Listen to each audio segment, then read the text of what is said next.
Break के बाद एक बार फिर से आप सभी का स्वागत है। तो कर लेते हैं बड़ी खबर का। चंडीगढ़ से आपको बड़ी खबर बता देते हैं, जहां पर विधानसभा बजट सत्र का आज दूसरा दिन है। इस वक्त की बड़ी खबर आपको बता रहे हैं, जहां पर 2 मार्च से बजट सत्र की शुरुआत होती है और 22 मार्च तक बजट सत्र चलने वाला है। वहीं आज बजट सत्र का दूसरा दिन है, प्रश्नकाल के साथ शुरू होगा ये विधानसभा के बजट सत्र का दूसरा दिन। सुबह 10 बजे से शुरू होगी सदन की कार्यवाही। प्रश्नकाल के साथ शुरू होगी सदन की कार्यवाही। राज्यपाल के अभिभाषण पर भी चर्चा की जाएगी। तो आपको बताते चले, विधानसभा के बजट सत्र का आज दूसरा दिन है। सुबह 10 बजे से जो कार्यवाही है वो शुरू होने वाली है। प्रश्नकाल के साथ शुरू होगी सदन की कार्यवाही। राज्यपाल के अभिभाषण पर भी चर्चा की जाएगी। विधानसभा के बजट सत्र के दूसरे दिन सदन की शुरुआत प्रश्नकाल के साथ शुरू होगी। और इसी खबर पर ज्यादा जानकारी के लिए हमारे सहयोगी रवि हमारे साथ जुड़ गए हैं। रवि, आपका रुख करूंगी। जिस तरीके से 2 मार्च से बजट सत्र की शुरुआत होती है, आज विधानसभा बजट सत्र का दूसरा दिन है, क्या कुछ जानकारी? जी बिल्कुल सृष्टि, जिस तरीके से विधानसभा बजट सत्र का कल जो है वो आगाज हुआ और आज बजट सत्र का दूसरा दिन है। बजट सत्र के दूसरे दिन जो है आज प्रश्नकाल के साथ शुरुआत की जाएगी और राज्यपाल बंडारू दत्तात्रेय के अभिभाषण पर जो है वो चर्चा की जाएगी। जिस तरीके से अगर हम कल की बात करें, कल के राज्यपाल के अभिभाषण के बाद जिस तरीके बयानबाजी जो है वो नेता प्रतिपक्ष भूपेंद्र सिंह हुड्डा द्वारा देखने को मिली, उनका साफ तौर पर कहना था कि राज्यपाल के अभिभाषण के बाद सरकार का विजन जो है वो कहीं ना कहीं धुंधला सा नजर आ रहा है। सरकार बिना किसी विजन के जो है वो आगामी बजट जो है वो पेश करने जा के आरोप प्रत्यारोप का सिलसिला जो है वो लगातार बजट से पहले ही जारी था, लेकिन कल जब अभिभाषण दिया गया, उस अभिभाषण के बाद जो है एक बार फिर से तीखे हमले जो है वो नेता प्रतिपक्ष भूपेंद्र सिंह हुड्डा द्वारा जो है वो दागे गए हैं, साथ ही अन्य विपक्षी विधायकों द्वारा भी दागे गए हैं। जी बिल्कुल रवि, जिस तरीके से प्रश्नकाल के साथ सदन की कार्यवाही शुरू होगी, तो कौन कौन से आज के मुद्दे हो सकते हैं जिनको लेकर के विपक्ष सरकार को घेर सकता है? जी बिल्कुल, जिस तरीके से अगर हम बात करें आज के अगर प्रश्नकाल के दौरान जो है विधायक जिन विधायकों के आज जो है वो पूछने की बारी आएगी, वो विधायक जो है वो अपने प्रश्न पूछेंगे। उसके बाद अगर हम बात करें जिस तरीके से कल का जो सदन की कार्यवाही रही, सदन की कार्यवाही के बाद जो है विधानसभा स्पीकर ज्ञानचंद गुप्ता जो है वो मीडिया बाइट दी थी। उन्होंने साफ लफ्जों में कहा था कि कल जो है वो प्रदेश भर में जितने भी स्ट्रे एनिमल्स हैं यानी कि आवारा पशु हैं, उनको लेकर भी चर्चा की जाएगी। यानी कि निश्चित तौर पर अगर हम कहें कि प्रश्नकाल के बाद जो है वो प्रदेश भर में जिस तरीके से स्ट्रे एनिमल्स का जो खतरा मंडराता जा रहा है, आए दिन जो है एक्सीडेंट्स होते हैं, दुर्घटनाएं होती हैं, मासूमों की जान जाती है, तो इसको लेकर जो है वो चर्चा की जाएगी। इसमें ध्यानाकर्षण प्रस्ताव जो है वो लाया गया है, इस पर बाकायदा जो है वो चर्चा की जाएगी। और उसके बाद एक बार फिर से जो है राज्यपाल बंडारू दत्तात्रेय द्वारा दिए गए अभिभाषण, जिसमें उन्होंने सरकार द्वारा किए गए कार्यों का उल्लेख किया था, कौन कौन सी ऐसी योजनाएं हैं जिससे धरातल पर जो है वो पंक्ति में खड़े अंतिम व्यक्ति को जो है उसका फायदा पहुंचा, इन तमाम बिंदुओं पर जो है वो आज चर्चा रहेगी। जी बिल्कुल रवि, देखिए जिस तरीके से आंगनवाड़ी वर्कर्स लगातार प्रदर्शन कर रहे हैं अपनी मांगों को लेकर के, लगातार जो समय है वो बीता चला जा रहा है, लेकिन सरकार से उनकी जो बातचीत है वो हो नहीं पा रही है। तो कहीं ना कहीं इस मुद्दे को भी उठाया जा सकता है, एक अहम मुद्दा बन सकता है। जी बिल्कुल, इस मुद्दे को जो है वो पहले ही नेता प्रतिपक्ष भूपेंद्र सिंह हुड्डा जो है वो कांग्रेस विधायक दल की बैठक के अंदर उन्होंने कहा था कि जिस तरीके से प्रदेश में जो आंदोलनरत विभाग है, अगर हम आंगनवाड़ी वर्कर्स की बात करें, एक्सटेंशन लेक्चरर्स की बात करें, या फिर अगर हम आशा वर्कर्स की बात करें, तो जितने भी जो आंदोलनरत विभाग के कर्मचारी हैं, उन सभी की जो जायज मांगे हैं उनको जो है सदन में उठाया जाएगा। साथ ही साथ किसी न किसी तरीके से जो है वो सरकार पर दबाव बनाए जाएंगे कि जितने भी, अगर हम आंगनवाड़ी की बात करें, आंगनवाड़ी वर्कर्स की बात करें, आशा वर्कर्स की बात करें, एक्सटेंशन लेक्चरर्स की बात करें, तो इनकी जो मांगे हैं वो सरकार माने। तो इसको लेकर जो है सदन में बाकायदा जो है विपक्ष द्वारा जो है वो प्रेशराइज किया जाएगा सरकार को। जी बिल्कुल रवि, हम लगातार आपसे अपडेट लेते रहेंगे। फिलहाल आपका बहुत बहुत शुक्रिया तमाम जानकारी के लिए। तो आपको बताते चले, विधानसभा बजट सत्र की शुरुआत हो चुकी है और कल से सत्र की शुरुआत होती है। 22 मार्च तक सत्र चलने वाला है। वहीं जिस तरीके से हम देख रहे हैं यूक्रेन और रूस में इस समय युद्ध छिड़ा हुआ है, ऐसे में तमाम भारतीय छात्र इस समय यूक्रेन में फंसे हुए हैं और हरियाणा के हिसार के हांसी से एक छात्र वापस वतन आ चुका है। ऐसे में घर वालों में खुशी की लहर देखने को मिल रही है और हमारे सहयोगी ने खास बातचीत की है, अनूप कुंडू ने। आइए आपको दिखा लेते हैं। युद्ध चलते हुए 7 दिन का समय हो चुका है। लगातार खबरें आ रही है कि जो वहां पर भारतीय फंसे हुए हैं उनकी स्थिति जो है दिन प्रतिदिन निराशाजनक होती जा रही है। लेकिन कुछ सौभाग्यशाली बच्चे हैं जो सरकार की मदद से पहले घर पहुंच चुके हैं। उनमें से एक छात्र है मानव, हांसी जिला हिसार का ये छात्र वहां पर MBBS द्वितीय वर्ष की पढ़ाई कर रहा था और परिवार और सरकार के सहयोग से ये घर सकुशल पहुंच चुका है। हम उनके मकान में यहाँ पर मौजूद है। मानव हमारे साथ यहाँ पर है। मानव, सबसे पहले तो आप सकुशल पहुंच गए हैं, इसके लिए आपको बहुत बहुत शुभकामनाएं। मैं जानना चाहता हूं कि वहां पर जैसे ही आपको जानकारी मिली कि यूक्रेन और रूस का युद्ध शुरू हो गया है, तो कैसा आपने वहां पे अनुभव? कुछ ज़्यादा नहीं, बस लोगों में टेंशन बढ़ गई थी आपस में कि कर रहे थे बच्चे की अभी घर जाना नहीं, पूछ रहे थे आपस में, वैसे ही, और ज़्यादा कुछ नहीं। तो फिर आपने किस से संपर्क किया? पापा से कैसे बातचीत हुई आपकी?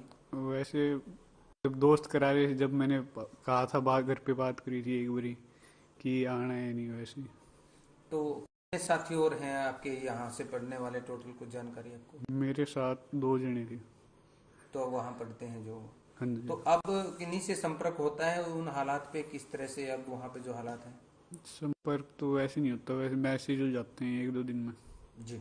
और देखिए, मानव का कहना है कि अभी जो साथी वहाँ पर हैं, हांसी के लगभग 5 से 6 लोग बताए जा रहे हैं। उनमें से कुछ साथी यहाँ पर पहुंच चुके हैं जो सकुशल अपने घर पहुंच चुके हैं। उसके अलावा यहाँ पर गायत्री देवी हैं जो भारतीय जनता पार्टी युवा मोर्चा के प्रदेश उपाध्यक्ष हैं। आज आप इनके साथ हैं। यहाँ पर सरकार भी अच्छे कदम उठा रही है, तो कैसा, इस पे क्या कहना चाहेंगे?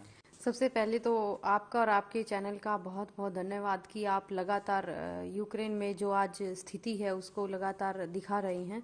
तो आज हमारे मानव जी बैठे हैं, तो आप देखिए कि किस तरह से आज सोशल मीडिया पर भी हमें देखने को मिलता है कि सरकार निरंतर प्रयासरत है कि हमारे वहाँ पर जितने भी भारत के जो छात्र हैं वो फंसे हुए हैं उनको किसी ना किसी तरह अपने देश लाया जाए और उनको सकुशल अपने घरों तक पहुंचाया जाए। और निरंतर प्रयासरत हैं हमारे हरियाणा के मुख्यमंत्री जी भी और हमारे प्रदेश अध्यक्ष ओम प्रकाश धनखड़ जी भी। और उन्होंने अभी ही गुड़गांव में एक सेल स्थापित की है जिसमें हम अपने जो भारत के स्टूडेंट हैं उनको सोशल मीडिया के माध्यम से भी, ट्विटर के माध्यम से भी हम उनका जो नंबर है वो उसमें एक अपना नंबर देंगे। नंबर वो जारी किया जा रहा है। जारी करने के बाद वो स्टूडेंट हमें संपर्क कर सकते हैं कि हम कहाँ पर हैं और किस स्थिति में हैं। और जारी होने के बाद जैसे ही संपर्क हम उन लोगों से कर पाएंगे, छात्रों से कर पाएंगे, तो उस दौरान तुरंत हमारे जो सहायक सदस्य वहाँ पर हैं उनके सदस्य के माध्यम से ही हम उनको संपर्क करके अपने जो छात्र हैं उनको सकुशल अपने घर पहुंचाने का कार्य सरकार प्रयासरत है कि सभी बच्चे सकुशल लौटें। बिल्कुल सकुशल सभी बच्चे अपने घरों में लौटें और परिवारों में खुशियां लौटें, क्योंकि आप देख सकते हैं कि इस में जो माता पिता हैं, परिवार के सदस्य हैं, वो बहुत चिंतित हैं अपने बच्चों को लेकर। और होता भी है कि माँ बाप अपने बच्चों को, जिनके बच्चे बाहर हैं उनके माँ बापों की मुझे लगता है कि आज नींद उड़ी हुई है। जब तक उनके बच्चे हमारी सरकार घरों तक नहीं पहुंचा लेती और पहुंचा लेती, उसमें हमारी सरकार पूर्ण रूप से प्रयास करेगी कि कोशिश करेगी कि हमारे जो बच्चे हैं, हमारे जो भारत देश के हमारे छात्र हैं वो सकुशल अपने घर पाए।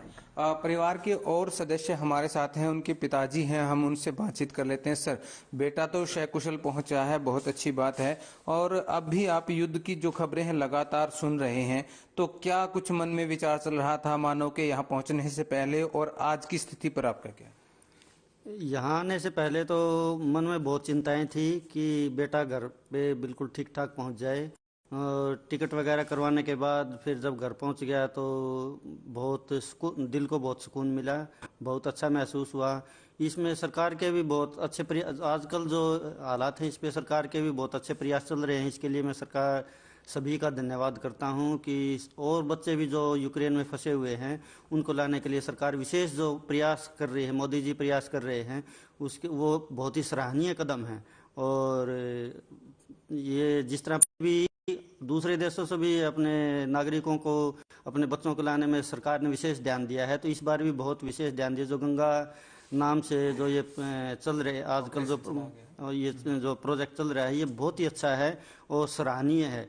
इसके लिए मैं सभी को धन्यवाद करता हूँ, जो सरकार से रिलेटेड जो भी बंदे इसमें लगे हुए हैं और जो वहाँ भी सरकार के डेलीगेट्स जो विदेश में गए हुए हैं, यूक्रेन के आसपास के देशों में पोलैंड है, जो और भी देश हैं कुछ, उनमें वहाँ के जो वहाँ से आने में जो लोगों को निकालने में, बच्चों को निकालने में जो सहायता कर रहे हैं, वो एक बहुत ही सराहनीय कदम है। तो इसके लिए मैं बहुत, जो आपने टिकट बुक करवाया वो कितनी ज्यादा, उसमें भी कुछ एक्सपेंसेस अलग हुए? उसके लिए भी मुझे कुछ एक्स्ट्रा पे तो करना पड़ा। वैसे तो 24,000 में हो जाती है, लेकिन बाद में जब करवाए तो 50,000 के लगभग पैसे लग गए थे।